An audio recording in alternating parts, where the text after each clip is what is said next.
Kerala gazetted officers association diamond jubilee state conference KGOA വജ്ര jubilee സമ്മേളനം May 23 മുതൽ 26 വരെ തിരുവനന്തപുരത്ത്. അതിൻ്റെ വിശദാംശങ്ങൾ ഭാരവാഹികൾ വിശദീകരിക്കുന്നു. വിശദാംശങ്ങളിലേക്ക്.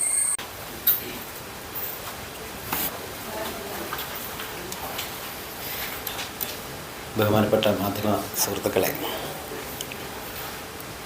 Kerala gazetted officers association 1966 May 16 തിരുവനന്തപുരത്ത് ഐക്യകേരള രൂപീകരണത്തിന് ശേഷം തിരുവിതാംകൂർ കൊച്ചി ഗസറ്റഡ് ഓഫീസേഴ്സ് അസോസിയേഷനും അതോടൊപ്പം തന്നെ മലബാർ മേഖലയിലെ മലബാർ അലോട്ടൽ ഓഫീസേഴ്സ് അസോസിയേഷനും ചേർന്ന് രൂപീകരിക്കപ്പെട്ട ആദ്യത്തെ ഗസറ്റഡ് ജീവനക്കാരുടെ ഒരു പൊതുസംഘടനയാണ്. ഇപ്പോഴും മറ്റൊരു സംസ്ഥാനത്തും ഗസറ്റഡ് ജീവനക്കാർക്ക്, പ്രത്യേകിച്ച് മിഡിൽ മാനേജ്മെൻറ്റിലുള്ള ഓഫീസർമാർക്ക് സമാനമായൊരു ശക്തമായ സംഘടന പല സ്ഥലങ്ങളിലും ഇനിയും ഇല്ല. കേരളത്തിൻ്റെ മാത്രം ഒരു പ്രത്യേകതയാണ് ഗസറ്റഡ് ജീവനക്കാർക്ക് അതിശക്തമായിട്ടുള്ള ഒരു പൊതു സംഘടന.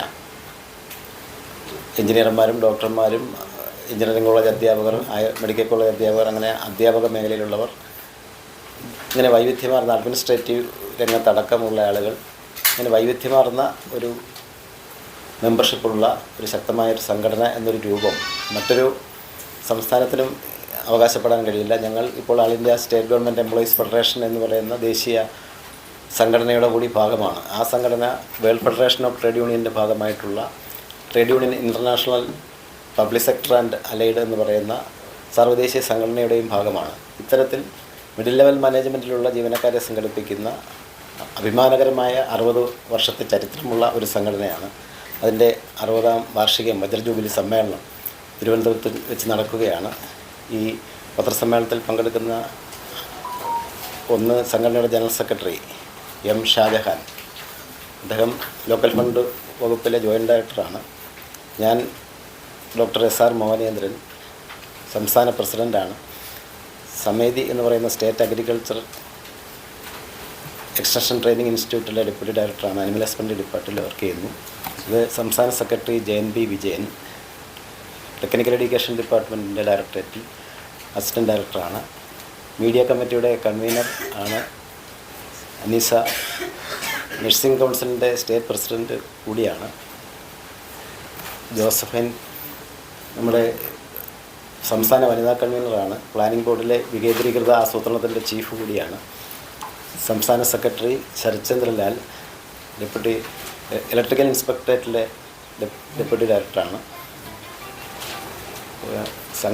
സംഘാടക സമിതിയുടെ കൺവീനർമാരായിട്ടുള്ള മനോജും നിസാമുദ്ദീനും ഈ പത്രസമ്മേളനത്തിൽ പങ്കെടുക്കുന്നുണ്ട്. നിങ്ങളെ ഒക്കെ സ്വാഗതം ചെയ്യുന്നതിനും ഈ സമ്മേളനത്തിൻ്റെ നടപടിക്രമങ്ങൾ അടക്കം വിശദീകരിക്കുന്നതിനും അതോടൊപ്പം തന്നെ സംഘടനയുടെ 60 വർഷത്തെ ചരിത്രം അടക്കം സംക്ഷിപ്തമായി വിശദീകരിക്കുന്നതിനും സംഘടനയുടെ ജനറൽ സെക്രട്ടറി M. ഷാജഹാനെ ക്ഷണിക്കുന്നു. വജ്ര ജൂബിലി സമ്മേളനം മെയ് 23, 24, 25, 26 തീയതികളിലാണ് നടക്കുന്നത്. സമ്മേളനം പ്രധാനമായും 3 വേദികളിലായിട്ടാണ് നടക്കുന്നത്. അത് പ്രതിനിധി സമ്മേളനം നടക്കുന്നത് KGOയുടെ മുൻ ജനറൽ സെക്രട്ടറി ആയിരുന്ന V. സോമനാഥൻ സാറിൻ്റെ പേരിൽ അറിയപ്പെടുന്ന AKG ഹാളിലാണ് പ്രധാനപ്പെട്ട വേദിയായിട്ട് വെച്ചിട്ടുള്ളത്. Somanathan sir 1947 Thiru-Kochi NGO association രൂപീകരിക്കുകയും അതിൻ്റെ ഭാഗമായിട്ടുള്ള പ്രവർത്തനവുമായി മുന്നോട്ട് പോകുന്ന സമയത്ത് അന്നത്തെ ഗവൺമെൻറ് സർവീസിൽ നിന്നും പിരിച്ചുവിടുകയും അത് കഴിഞ്ഞതിന് ശേഷം 1957 EMSൻ്റെ നേതൃത്വത്തിലുള്ള ഗവൺമെൻറ് അധികാരത്തിൽ വന്ന സമയത്ത് തിരിച്ചെടുക്കുകയും ചെയ്യുകയും ലേബർ ഡിപ്പാർട്ട്മെൻറ്റിലെ ജോയിൻറ്റ് കമ്മീഷണർ എന്നുള്ള നിലയ്ക്ക് 1983 സർവീസിൽ നിന്നും വിരമിക്കുകയും അതേ സമയത്ത് KGOയുടെ ജനറൽ സെക്രട്ടറി ആയിരുന്ന വ്യക്തിയാണ്. രണ്ടാമത്തെ വേദി ചരിത്ര പ്രദർശനം നടക്കുന്നത് പ്രമുഖ ചരിത്രകാരൻ KN പണിക്കരുടെ നാമധേയത്തിൽ അറിയപ്പെടുന്ന സെൻറ്റ് ജോസഫ് സ്കൂൾ ഗ്രൗണ്ടാണ്. മൂന്നാമത്തെ പ്രധാനപ്പെട്ട വേദി മുൻ മുഖ്യമന്ത്രി VS അച്യുതാനന്ദൻ്റെ പേരിലുള്ള EK നായനാർ പാർക്കാണ് പൊതുസമ്മേളനം നടക്കുന്നത്. ഞങ്ങളുടെ സംഘടനയെ സംബന്ധിച്ചിടത്തോളം അഭിമാനകരമായിട്ടുള്ള 60 വർഷമാണ് പൂർത്തീകരിക്കാൻ സാധിച്ചിട്ടുള്ളത്. അതിൽ ഈ സാക്ഷരതാ പ്രസ്ഥാനത്തിനും അതുപോലെ തന്നെ ജനകീയാസൂത്രണത്തിൻ്റെ ഭാഗമായിട്ടും അത് നിർവഹണം ചെയ്യുന്നതിനും നടത്തിയിട്ടുള്ള നേതൃത്വപരമായിട്ടുള്ള സംഭാവനകൾ, നേതൃത്വപരമായിട്ടുള്ള ഇടപെടലുകൾ, അതാണ് ഞങ്ങൾക്ക് അഭിമാനം തരുന്ന ഒന്നാമത്തേത്. അതുപോലെ തന്നെ ഭരണപരിഷ്കാര കമ്മീഷനുകളുടെ ശുപാർശ രൂപീകരണം നടത്തിപ്പ്, പഞ്ചവത്സര പദ്ധതികളുടെ രൂപീകരണം എന്നിവയിൽ സംസ്ഥാനതല ശില്പശാലകൾ സംഘടിപ്പിക്കുകയും ക്രിയാത്മകമായിട്ടുള്ള നിർദ്ദേശങ്ങൾ സമർപ്പിക്കുവാനും നമുക്ക് സാധിച്ചിട്ടുണ്ട്. ആദിവാസി മേഖലയുമായി ബന്ധപ്പെട്ടുകൊണ്ട് കഴിഞ്ഞ 60 വർഷം ഒട്ടനവധി പഠന പ്രവർത്തനങ്ങൾ നടത്തുകയും അതിൻ്റെ തുടർ പ്രവർത്തനത്തിലേക്ക് പോകാൻ സാധിച്ചിട്ടുണ്ട്.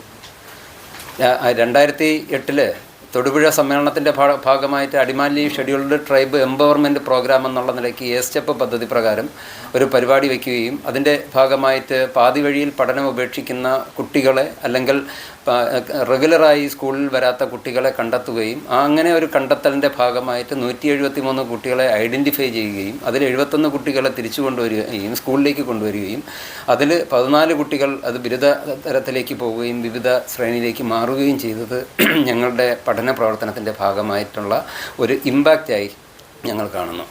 അതുപോലെ തന്നെ ദേശീയ ജലനയം രൂപീകരിക്കുന്ന വേളയിൽ മത്സ്യനയം എന്നിവ രൂപീകരിക്കുന്ന മേളയിൽ സ്റ്റേക്ക് ഹോൾഡേഴ്സിനെ പങ്കെടുപ്പിച്ചുകൊണ്ട് അന്നത്തെ ജലവിഭവ വകുപ്പ് മന്ത്രിയായിരുന്ന ശ്രീ NK പ്രേമചന്ദ്രൻ പങ്കെടുപ്പിച്ചുകൊണ്ട് അന്ന് തൊഴിലാളി മേഖലയിലെ മത്സ്യമേഖലയിലെയും തൊഴിലാളി സംഘടനകളെയും കൂട്ടിയോജിപ്പിച്ചുകൊണ്ട് ഉൾപ്പെടുത്തിയിട്ടുള്ള ശില്പശാലയും ആ ശില്പശാലയിൽ ഉരുത്തിരിഞ്ഞ ആശയങ്ങളുമാണ് സംസ്ഥാനത്തിൻ്റെ നയരൂപീകരണത്തിന് വേണ്ടി കാരണമായത് എന്നുള്ളതും അഭിമാനത്തോടു കൂടി ഓർക്കുന്നു. അതുപോലെ തന്നെ സ്ത്രീ സൗഹൃദ ഓഫീസ് പഠനം, അതിൽ ആ സ്ത്രീ സൗഹൃദ ഓഫീസിനെ സംബന്ധിച്ച് 107 ഏരിയ കമ്മിറ്റികളിലുള്ള ഓഫീസുകൾ കേന്ദ്രീകരിച്ചുകൊണ്ടുള്ള ഒരു പഠന പ്രവർത്തനം നടത്തുകയും ആ പഠന പ്രവർത്തനത്തിൻ്റെ ഭാഗമായിട്ട് കണ്ടെത്തിയിട്ടുള്ള ന്യൂനതകൾ എന്തൊക്കെയാണ് എന്നുള്ളതും അതെങ്ങനെ പരിഹരിക്കാമെന്നുള്ളതിനെ സംബന്ധിച്ചുള്ള സമഗ്രമായ റിപ്പോർട്ട് സംസ്ഥാന സർക്കാരിന് കൊടുക്കുകയും സംസ്ഥാന സർക്കാർ 2017-18 ബജറ്റ് അലോക്കേഷനിൽ 50 കോടി രൂപ വകമാറ്റി വയ്ക്കുകയും ചെയ്യുകയുണ്ടായി. ഇതിൻ്റെ ഈ അനുഭവത്തിൻ്റെ അടിസ്ഥാനത്തിൽ 2 പ്രധാനപ്പെട്ട പരിപാടികൾ, തുടർ പരിപാടികൾ ഞങ്ങൾ ഏറ്റെടുക്കുകയുണ്ടായി. അതിൻ്റെ ഭാഗമായി 25 വർഷം പൂർത്തീകരിക്കുന്ന വേളയിൽ, ജനകീയാസൂത്രണത്തിൻ്റെ 25 വർഷം പൂർത്തീകരിക്കുന്ന വേളയിൽ 25 വർഷം പൂർത്തിയാക്കിയ ജനകീയാസൂത്രണത്തിൻ്റെ ഭാഗമായി വനിതാ ഘടക പദ്ധതിയിൽ കുടുംബശ്രീയുടെയും നേട്ടകോട്ടങ്ങൾ വിശകലനം ചെയ്യുന്നതിന് ആ 25 വർഷം എന്തൊക്കെ നേട്ടമാണ് ഉണ്ടായത്, അതിലൂടെ ഉണ്ടായിട്ടുള്ള കോട്ടങ്ങൾ എന്താണ് എന്നുള്ളത്, അതെങ്ങനെ പരിഹരിക്കപ്പെടണം എന്നുള്ളതിനെ സംബന്ധിച്ച് 108 തദ്ദേശ സ്വയംഭരണ സ്ഥാപനങ്ങൾ, അത് പഞ്ചായത്തുകളുണ്ട്, മുനിസിപ്പാലിറ്റികളുണ്ട്, കോർപ്പറേഷനുകളുണ്ട്, തിരഞ്ഞെടുക്കുകയും അവിടെ ഒരു പഠന പ്രവർത്തനം നടത്തുകയും ചെയ്തു. അങ്ങനെ അതാണ് പഠന പ്രവർത്തനം നടത്തുകയും അതനുസരിച്ച് ആ റിപ്പോർട്ട് സർക്കാരിന് സമർപ്പിക്കുകയും ചെയ്തു. തുടർന്ന് 107 ഏരിയ കമ്മിറ്റികളാണ് ഞങ്ങൾക്കുള്ളത്. ആ 107 ഏരിയ കമ്മിറ്റികളിലും സ്ത്രീ പദവി പഠനം പൂർത്തിയാക്കുകയും ഏറ്റവും അവസാനം RJ കർ മെഡിക്കൽ കോളേജിൻ്റെ വിഷയത്തിൻ്റെ അടിസ്ഥാനത്തിൽ അവിടെ ഉണ്ടായിട്ടുള്ള ധാരണ സംഭവത്തിൻ്റെ അടിസ്ഥാനത്തിൽ ഇനി ഒരിടത്തും അത്തരത്തിലുള്ള ഒരു കാര്യം ഉണ്ടാകരുത് എന്ന ലക്ഷ്യത്തോടു കൂടി തിരഞ്ഞെടുക്കപ്പെട്ട സ്ത്രീകൾ രാത്രികാലങ്ങളിൽ പണിയെടുക്കുന്ന തൊഴിലിടങ്ങൾ കണ്ടെത്തുകയും അവിടെ ഒരു സ്ത്രീ സുരക്ഷ എന്നുള്ള നിലയ്ക്ക് സുരക്ഷാ നടത്തം എന്നുള്ള നിലയിലേക്ക് സംഘടിപ്പിക്കുകയും അവിടെയുള്ള ഗ്യാപ്പ് എന്താണ് എന്ന് ഐഡൻറ്റിഫൈ ചെയ്യുകയും അത് തദ്ദേശ സ്വയംഭരണ സ്ഥാപന തലത്തിൽ, വകുപ്പ് തലത്തിൽ, സർക്കാർ തലത്തിൽ ഏത് തരത്തിൽ ഇടപെടൽ നടത്തിയാൽ അത് പരിഹരിക്കപ്പെടാനാകുമെന്നുള്ളതിനെ സംബന്ധിച്ചുള്ള ഒരു റിപ്പോർട്ട് തയ്യാറാക്കുകയും ബന്ധപ്പെട്ട അധികാരികൾക്ക് കൊടുക്കുകയും അതിൻ്റെ ഭാഗമായിട്ട് ഒട്ടനവധി ഗ്യാപ്പ് ഞങ്ങൾക്ക് ഇതിൻ്റെ ഭാഗമായിട്ട് ഫില്ല് ചെയ്യാൻ സാധിച്ചു എന്നുള്ളതിനെ സംബന്ധിച്ചുള്ള അഭിമാനത്തോടു കൂടി ഓർക്കുന്നുണ്ട്. പിന്നെ അതുപോലെ തന്നെ ഇതിനെ തുടർന്ന് ഏരിയ, ജില്ലാ, സംസ്ഥാന തലങ്ങളിൽ ഇതിന് സമാനമായിട്ടുള്ള സെമിനാറുകൾ നടത്തുകയും അത് ഇത്തരത്തിലൊരു വനിതാ പദവി പഠന റിപ്പോർട്ട് പ്രസിദ്ധീകരിക്കുകയും ചെയ്തിട്ടുണ്ട്. മാത്രമല്ല കവളപ്പാറ, പുത്തുമല, കുട്ടിക്കൽ പ്രദേശത്ത് ഈ പ്രകൃതിക്ഷോഭത്തിൻ്റെ ഭാഗമായിട്ട് വീടുകൾ വെച്ച് കൊടുക്കുന്നതിന് വേണ്ടിയുള്ള പ്രവർത്തനം ഞങ്ങൾ ഏറ്റെടുത്തിട്ടുണ്ട്. ഈ പ്രളയ ദുരിതാശ്വാസവുമായി ബന്ധപ്പെട്ടുകൊണ്ട് ഉള്ള പ്രവർത്തനം 2018-2019 പ്രളയ ദുരിതാശ്വാസ പ്രവർത്തനത്തിൻ്റെ ഭാഗമായി പോളിടെക്നിക് കോളേജുകളിൽ നിന്നും വിദ്യാർത്ഥികളെയും അധ്യാപകരെയും കൂട്ടിയോജിപ്പിച്ചുകൊണ്ട് ആ പ്രദേശത്ത് ഇലക്ട്രിക്കൽ അതുപോലെ തന്നെ പ്ലംബിംഗ് കാര്യങ്ങളൊക്കെ തന്നെ ചെയ്യുന്നതിന് വേണ്ടിയുള്ള ഒരു ഇടപെടൽ പ്രവർത്തനം നമുക്ക് അഭിമാനത്തോടു കൂടി നടത്തുവാനായിട്ട് സാധിച്ചിട്ടുണ്ട്. കോവിഡ് കാലത്ത് മാതൃകാപരമായിട്ടുള്ള ഇടപെടലാണ് നമുക്ക് നടത്താൻ സാധിച്ചത്. ഓക്കി സുനാമി കാലഘട്ടത്തിലും ഇതിന് സമാനമായിട്ടുള്ള ഇടപെടലും നമുക്ക് നടത്താൻ സാധിച്ചിട്ടുണ്ട്. ഈ കഴിഞ്ഞ 60 വർഷത്തെ സംബന്ധിച്ചിടത്തോളം ഏറ്റവും അവസാനം പ്രധാനമായിട്ടും ഞങ്ങൾ എടുക്കുന്നത് ഈ 60 വർഷം പൂർത്തീകരിക്കുന്ന ഈ വേളയിൽ 60 വീടുകൾ വെച്ച് കൊടുക്കുന്നതിന് വേണ്ടിയുള്ള പ്രവർത്തനമാണ് ഏറ്റെടുത്തത്.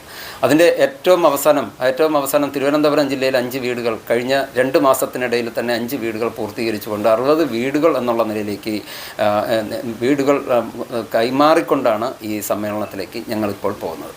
കഴിഞ്ഞ സമ്മേളനത്തെ സംബന്ധിച്ചിടത്തോളം 59ാം സംസ്ഥാന സമ്മേളനം വയനാട് ജില്ലയിൽ വെച്ചാണ് നടന്നത്.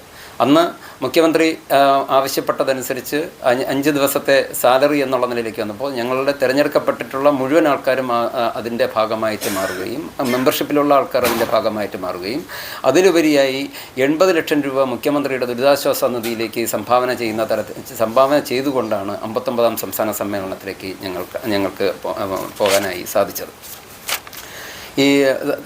ഇപ്പോൾ ഈ വജ്രജൂബിലി സമ്മേളനത്തെ സംബന്ധിച്ചിടത്തോളം വജ്രജൂബിലി സമ്മേളനത്തിൽ തിരുവനന്തപുരത്ത് 2 ജില്ലാ കമ്മിറ്റികളാണുള്ളത്. Thiruvananthapuram south, Thiruvananthapuram north. മറ്റെല്ലാ ജില്ലകളിലും ഓരോ ജില്ലാ കമ്മിറ്റികളാണ്. അങ്ങനെ തിരുവനന്തപുരം സൗത്ത്, നോർത്ത് ജില്ലാ കമ്മിറ്റികൾക്കുള്ള ആസ്ഥാന മന്ദിരം ആസ്ഥാന മന്ദിരമായ വജ്രജൂബിലി മന്ദിരം 2025 ജൂലൈയിൽ മുഖ്യമന്ത്രി പിണറായി വിജയൻ ഉദ്ഘാടനം ചെയ്തുകൊണ്ടാണ് വജ്രജൂബിലി സമ്മേളനത്തിന് തുടക്കം കുറിച്ചത്. തുടർന്ന് വിപുലമായ തരത്തിലുള്ള സംഘാടക സമിതി രൂപീകരിക്കുകയും സമ്മേളനത്തിൻ്റെ ഭാഗമായി അനുബന്ധ പരിപാടികൾ നടത്തുകയും ചെയ്തു. ലോഗോ പ്രകാശനം നടത്തിയത് ഇതിൻ്റെ ഭാഗമായിട്ട് ലോഗോ പ്രകാശനം നടത്തുകയുണ്ടായി. ലോഗോ പ്രകാശനം നടത്തിയത് നമ്മുടെ പ്രശസ്ത നടൻ നമ്മുടെ അഭിമാനമായിട്ടുള്ള മോഹൻലാലാണ് ലോഗോ പ്രകാശനം നടത്തിയിട്ടുള്ളത്. സെപ്റ്റംബറിൽ കോഴിക്കോട് ജില്ലയിൽ വെച്ച് വജ്രജൂബിലി വനിതാ കൺവെൻഷൻ നടക്കുകയുണ്ടായി. അതുപോലെ തന്നെ അതിൻ്റെ ഭാഗമായിട്ട് വനിതാ സെമിനാറും സംഘടിപ്പിച്ചു. ആ വനിതാ സെമിനാറിൻ്റെ ഭാഗമായിട്ടാണ് ഞാൻ നേരത്തെ സൂചിപ്പിച്ച സ്ത്രീ പദവി സ്ത്രീ സുരക്ഷ എന്നുള്ള നിലയ്ക്ക് രാത്രികാല തൊഴിലിടങ്ങളിൽ സ്ത്രീ സുരക്ഷയുമായി ബന്ധപ്പെട്ടുകൊണ്ടുള്ള ചർച്ച ചെയ്യുകയും തുടർ നടപടിയിലേക്ക് പോകാനും സാധിച്ചു എന്നുള്ളതാണ് അതുമായി ബന്ധപ്പെട്ടുകൊണ്ട് സൂചിപ്പിക്കാനുള്ളത്. മറ്റൊന്ന് നിർമ്മിത ബുദ്ധിയും ഭരണനിർവഹണവും എന്നുള്ള വിഷയത്തെ സംബന്ധിച്ച് പാലക്കാട് ജില്ലയിൽ വെച്ച് ഒരു സെമിനാർ നല്ല രീതിയിലുള്ള പങ്കാളിത്തത്തോടെ നടത്തുവാൻ സാധിച്ചു. വജ്രജൂബിലി സമ്മേളനത്തിൻ്റെ അനുബന്ധ പരിപാടി എന്നുള്ള നിലയ്ക്ക് തന്നെ വിജ്ഞാന കേരളവും വികസിത സമൂഹവും എന്ന വിഷയത്തിൽ സെമിനാർ എറണാകുളം ജില്ലയിൽ സംഘടിപ്പിക്കുകയും അതിൻ്റെ തുടർ നടപടിയിലേക്ക് പോകാൻ സാധിച്ചു. നവോത്ഥാനത്തിൻ്റെ നാൾവഴികൾ എന്ന വിഷയത്തെ സംബന്ധിച്ച് സെമിനാറാണ് കോട്ടയത്ത് വൈക്കത്ത് കഴിഞ്ഞ മാസം നടന്നത്. കഴിഞ്ഞ 10 വർഷക്കാലഘട്ടത്തിൽ കേരളത്തിലുണ്ടായിട്ടുള്ള മാറ്റം എന്തൊക്കെയാണ് എന്നുള്ളതിനെ സംബന്ധിച്ച് കാണിക്കുന്ന ദി റിയൽ കേരള സ്റ്റോറി എന്ന പേരിട്ടുകൊണ്ട് 4 പ്രഭാഷണങ്ങൾ തിരുവനന്തപുരത്ത് സംഘടിപ്പിക്കാൻ സാധിച്ചു. അതുപോലെ തന്നെ വനിതാ മേഖലയുമായി ബന്ധപ്പെട്ടുകൊണ്ട് കഴിഞ്ഞ 2 മാസങ്ങൾക്ക് മുമ്പ് സത്യാനന്തര കാലഘട്ടത്തിലെ നാട്ടിടം, അതുപോലെ തന്നെ പൊരുതി നേടേണ്ട പെണ്ണിടം, ഈ 2 തുടങ്ങിയ വിഷയങ്ങളുടെ അടിസ്ഥാനത്തിൽ തൻ്റെ ഇടം എന്ന പരിപാടി തിരുവനന്തപുരത്ത് സംഘടിപ്പിക്കാനായി.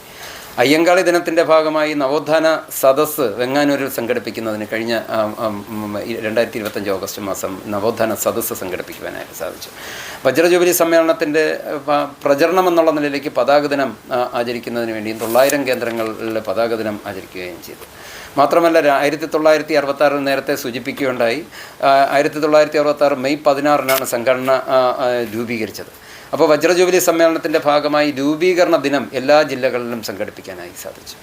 മുൻകാല നേതാക്കളും അതുപോലെ തന്നെ പുതിയ കാല പ്രവർത്തകരും തമ്മിൽ നേരിട്ടുള്ള ഒരു ആശയവിനിമയത്തിന് വേദിയാകുന്ന തരത്തിലേക്ക് മാറിയത് പുതിയ കാല പ്രവർത്തകർക്ക് വലിയ ആവേശവും പുതിയ നിലവിലുള്ള സംവിധാനത്തിന് ഊർജ്ജം നൽകുന്ന ഒന്നാക്കി മാറ്റുവാനായിട്ട് സാധിച്ചു. കഴിഞ്ഞ ദിവസം വജ്രജൂബിലി സമ്മേളനത്തിൻ്റെ വിളംബരം അറിയിച്ചുകൊണ്ട് ബൈക്ക് റാലി സംഘടിപ്പിക്കുന്നതിന് വേണ്ടിയും ആ ബൈക്ക് റാലി സംഘടിപ്പിച്ചത് സമ്മേളനത്തിൻ്റെ വിളംബരം എന്നുള്ള നിലയ്ക്ക് മാറാനായി സാധിച്ചു. നാളെ 21-ാം തീയതി വൈകിട്ട് തിരുവനന്തപുരത്ത് പബ്ലിക് ഓഫീസ് കോമ്പൗണ്ടിന് മുന്നിലും അതുപോലെ തന്നെ DHS കോമ്പൗണ്ടിന് മുന്നിൽ നിന്നും രണ്ട് സ്ഥലങ്ങളിൽ നിന്ന് വിളംബര ജാഥ ആരംഭിക്കുകയും രക്തസാക്ഷി മണ്ഡപത്തിൽ സമാപിക്കുന്ന തരത്തിലേക്കുമുള്ള ഒരു വിളംബരം എന്നുള്ള നിലയ്ക്ക് വെച്ചിട്ടുണ്ട്. കഴിഞ്ഞ വർഷം വയനാട് ജില്ലയിൽ വെച്ച് 59-ാം സംസ്ഥാന സമ്മേളനത്തിലേക്ക് പോകുന്നതിന് മുമ്പ് മുഖ്യമന്ത്രിയുടെ ദുരിതാശ്വാസ നിധിയിലേക്ക് 80 ലക്ഷം രൂപ നൽകിക്കൊണ്ട് പോയിട്ടുണ്ട് എങ്കിൽ ഇപ്രാവശ്യം 60 വീടുകൾ എന്നുള്ള നിലയ്ക്ക് ഞാനൊന്നുകൂടി സൂചിപ്പിക്കുകയാണ്. നമ്മുടെ സമ്മേളനത്തിൻ്റെ പ്രധാനപ്പെട്ട മുദ്രാവാക്യമായി ഞങ്ങൾ മുന്നോട്ട് വയ്ക്കുന്നത് അഴിമതിരഹിതവും കാര്യക്ഷമവുമായിട്ടുള്ള സിവിൽ സർവീസും സ്ഥിരം തൊഴിൽ സംരക്ഷണം അതുപോലെ തന്നെ നിർവചിത പെൻഷൻ എന്നിവയാണ് സമ്മേളനത്തിൻ്റെ പ്രധാനപ്പെട്ട മുദ്രാവാക്യമായി ഞങ്ങൾ മുന്നോട്ട് വയ്ക്കുന്നത്. പ്രൊഫഷണൽ സയൻറ്റിഫിക് അഡ്മിനിസ്ട്രേറ്റീവ് ടീച്ചിങ് മേഖലയിൽ നിന്നായി 20,974 അംഗങ്ങളാണ് നമ്മുടെ മെമ്പർഷിപ്പിലേക്ക് ആകെ ഉള്ളത്. സംഘടനയ്ക്ക് തിരുവനന്തപുരത്ത് 2 ജില്ലാ കമ്മിറ്റികൾ ഉൾപ്പെടെ 15 ജില്ലാ കമ്മിറ്റികളും 107 ഏരിയ കമ്മിറ്റികളും 369 യൂണിറ്റ് കമ്മിറ്റികളുമാണുള്ളത്. ഇതിൻ്റെ ഭാഗമായിട്ട് സംസ്ഥാനത്തെ 15 ജില്ലാ കമ്മിറ്റികളിൽ നിന്നായി 190 വനിതകളും 535 പുരുഷന്മാരും അടക്കം 725 പ്രതിനിധികളാണ് സമ്മേളനത്തിൽ പങ്കെടുക്കുന്നത്. സമ്മേളന പ്രതിനിധികൾക്കുള്ള ഭക്ഷണത്തിന് ആവശ്യമായിട്ടുള്ള അരി, പച്ചക്കറി, മത്സ്യം എന്നിവ സംഘടനയുടെ തിരുവനന്തപുരം ജില്ലയിലെ വിവിധ ഏരിയ കമ്മിറ്റികളുടെ ആഭിമുഖ്യത്തിൽ കൃഷി നടത്തി സ്വരൂപിച്ചിട്ടുണ്ട് എന്നുള്ളതും ഞങ്ങൾ അഭിമാനത്തോടു കൂടി സൂചിപ്പിക്കുന്നു. സമ്മേളന നടപടിക്രമങ്ങളെ സംബന്ധിച്ച് സൂചിപ്പിക്കുമ്പോൾ 23-ന് രാവിലെ AKG ഹാളിൽ വി സോമനാഥൻ സാറിൻ്റെ പേരിൽ അറിയപ്പെടുന്ന AKG ഹാളിൽ രാവിലെ 9:30-ന് പ്രസിഡന്റ് പതാക ഉയർത്തിക്കൊണ്ടാണ് സമ്മേളന നടപടികൾക്ക് തുടക്കം കുറിക്കുന്നത്. അന്ന് വൈകുന്നേരം വരെയുള്ള ബിസിനസ് സെഷൻ കഴിഞ്ഞതിന് ശേഷം വൈകുന്നേരം 5 മണിക്ക് നടക്കുന്ന പ്രതിനിധി സമ്മേളനം ഉദ്ഘാടനം ചെയ്യുന്നത് മുൻ ആസൂത്രണ ബോർഡ് ഉപാധ്യക്ഷൻ പ്രഭാത് പട്നായിക്കാണ് ഉദ്ഘാടനം ചെയ്യുന്നത്. ആ സെഷനിൽ ASGF-ൻ്റെയും അതുപോലെ തന്നെ FSCT-യുടെയും കോൺഫെഡറേഷൻ്റെയും ജനറൽ സെക്രട്ടറിമാർ ഈ സമ്മേളനത്തിൽ ആ സെഷനിൽ അഭിവാദ്യം ചെയ്ത് സംസാരിക്കും. രണ്ടാം ദിവസമായിട്ടുള്ള മെയ് 24 ഞായറാഴ്ച രാവിലെ 9 മണിക്ക് തീവ്ര വലതുപക്ഷ നയങ്ങളും പൊതുമേഖലയുടെ ഭാവിയും എന്ന വിഷയത്തെ സംബന്ധിച്ചുള്ള സെമിനാർ CITU അഖിലേന്ത്യാ വൈസ് പ്രസിഡന്റ് J. മേഴ്സിക്കുട്ടിയമ്മ ഉദ്ഘാടനം ചെയ്യും. അന്ന് ASGF-ൻ്റെ ദേശീയ പ്രസിഡന്റ് സുഭാഷ് ലാംബ മുഖ്യപ്രഭാഷണം നടത്തും. ഇത് മാത്രമല്ല 9 ട്രേഡ് യൂണിയൻ സംഘടനകൾ ഇതിൽ അഭിവാദ്യമർപ്പിച്ച് സംസാരിക്കും. മൂന്നാം ദിവസമായിട്ടുള്ള തിങ്കളാഴ്ച നടക്കുന്ന സുഹൃത്ത് സമ്മേളനം CITU ദേശീയ സെക്രട്ടറി AR സിന്ധു ഉദ്ഘാടനം ചെയ്യും. FSCT-യുടെ 10 ഘടക സംഘടനകളും ഇതിന് അഭിവാദ്യമർപ്പിച്ച് സംസാരിക്കും. അന്ന് വൈകിട്ട് നടക്കുന്ന സാംസ്കാരിക സമ്മേളനം ദക്ഷിണേന്ത്യൻ സിനിമയിലെ പ്രമുഖ നടനും സംവിധായകനും നിർമ്മാതാവുമായ പ്രകാശ് രാജ് ഉദ്ഘാടനം ചെയ്യും. സാംസ്കാരിക മേഖലയിൽ വ്യക്തിമുദ്ര പതിപ്പിച്ചിട്ടുള്ള KR മീര, അതുപോലെ തന്നെ ഡോക്ടർ അനിൽ ചേലാമ്പ്ര എന്നിവർ ഈ സെഷനിൽ അഭിവാദ്യമർപ്പിച്ച് സംസാരിക്കും. അവസാന ദിവസമായ ചൊവ്വാഴ്ച രാവിലെ 9 മണിക്ക് നിയോ ഫാസിസവും സാംസ്കാരിക ഇന്ത്യയും എന്ന പ്രഭാഷണം പ്രമുഖ മാധ്യമ പ്രവർത്തകനും എഴുത്തുകാരനുമായിട്ടുള്ള പുത്തലത്ത് ദിനേശനാണ് നിർവഹിക്കുന്നത്. തുടർന്ന് യാത്രയപ്പ് സമ്മേളനം മുൻ മന്ത്രിയും പുരോഗമന പ്രസ്ഥാനത്തിൻ്റെ നേതാവുമായിട്ടുള്ള MV ഗോവിന്ദൻ മാസ്റ്റർ ഉദ്ഘാടനം ചെയ്യും. നിലവിൽ സംസ്ഥാന പ്രസിഡന്റ് ഉൾപ്പെടെ 10 പേരാണ് ഈ സമ്മേളന കാലയളവിൽ സർവീസിൽ നിന്ന് വിരമിക്കുകയും യാത്ര അയക്കപ്പെടുകയും ചെയ്യുന്നത്. അന്നേ ദിവസം വൈകുന്നേരം 5 മണിക്ക് VS അച്യുതാനന്ദൻ്റെ പേര് നാമകരണം ചെയ്തിട്ടുള്ള EK നായനാർ പാർക്കിൽ നടക്കുന്ന പൊതുസമ്മേളനം ബഹുമാനപ്പെട്ട പ്രതിപക്ഷ നേതാവ് പിണറായി വിജയൻ ഉദ്ഘാടനം നിർവഹിക്കും. ഈ പൊതുസമ്മേളനത്തിൻ്റെ ഭാഗമായി Bino Viswam, Jose K Mani, Mathew T Thomas, Varghese George, AK Saseendran, Kadannappally Ramachandran എന്നിവർ അഭിവാദ്യം ചെയ്ത് സംസാരിക്കും. പൊതുസമ്മേളനത്തിന് മുന്നോടിയായി സംസ്കൃത കോളേജിന് മുന്നിൽ നിന്നും ആരംഭിക്കുന്ന പ്രകടനത്തിൽ 5000-ഓളം വരുന്ന അംഗങ്ങളാണ് പങ്കെടുക്കുമെന്ന് പ്രതീക്ഷിക്കുന്നത്. വളരെ മുൻകൂട്ടി നടത്തിയിട്ടുള്ള വിവിധ പ്രചരണ പ്രവർത്തനങ്ങളെല്ലാം തന്നെ ജീവനക്കാരിലേക്ക് മാത്രമല്ല പൊതുസമൂഹത്തിൻ്റെ മുന്നിലേക്കും നമുക്ക് ഈ സമ്മേളനത്തിൻ്റെ വരവ്, വജ്രജൂബിലി സമ്മേളനത്തിൻ്റെ വരവ് അറിയിക്കുവാൻ സാധിച്ചിട്ടുണ്ട് എന്നാണ് കരുതുന്നത്. ഈ 3 ദിവസവും 23-ാം തീയതി, 23, 24, 25, 26, 24, 25 ഈ 3 ദിവസവും സെൻറ്റ് ജോസഫ് സ്കൂളിൽ KN പണിക്കരുടെ നാമധേയത്തിലുള്ള സെൻറ്റ് ജോസഫ് സ്കൂളിൽ ചരിത്ര പ്രദർശനവും അതുപോലെ തന്നെ വൈകുന്നേരങ്ങളിൽ 7 മണിക്ക് ശേഷം 7 മണിക്ക് ശേഷം കലാപരിപാടികളും ഉണ്ടാവും. അത് ഒന്നാമത്തെ ദിവസം തിരുവനന്തപുരത്തുള്ള 2 ജില്ലാ കമ്മിറ്റികളുടെ സാംസ്കാരിക വേദിയുടെ പരിപാടിയാണ് എങ്കിൽ രണ്ടാമത്തെ ദിവസം കുഹു എന്ന് പറയുന്ന നാടകമാണ്.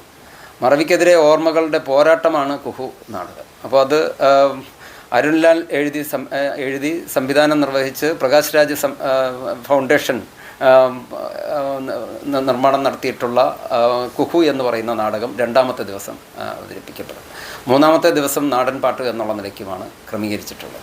ഈ സമ്മേളനം, വജ്രജൂബിലി സമ്മേളനം ഞങ്ങളെ സംബന്ധിച്ചിടത്തോളം ഈ കഴിഞ്ഞ 60 വർഷക്കാലഘട്ടത്തിൽ ഞങ്ങളുടെ സംഘടന 70 അംഗങ്ങളിൽ നിന്ന് ആരംഭിച്ച് ഇന്ന് 20,974 അംഗ ബലത്തോടുകൂടി കേരളത്തിലെ ഗസറ്റഡ് മേഖലയിലെ ബഹുഭൂരിപക്ഷം വരുന്ന ജീവനക്കാരെ പ്രതിദാനം ചെയ്യുന്ന ഒരു സംഘടനയായി നമുക്ക് വളരുവാൻ സാധിച്ചത് ഈ കഴിഞ്ഞ 60 വർഷത്തെ പ്രവർത്തനത്തിൻ്റെ ഭാഗമായിട്ടാണ്, പഠന പ്രവർത്തനത്തിൻ്റെ ഭാഗമായിട്ടാണ്, ഇടപെടലിൻ്റെ ഭാഗമായിട്ടാണ്.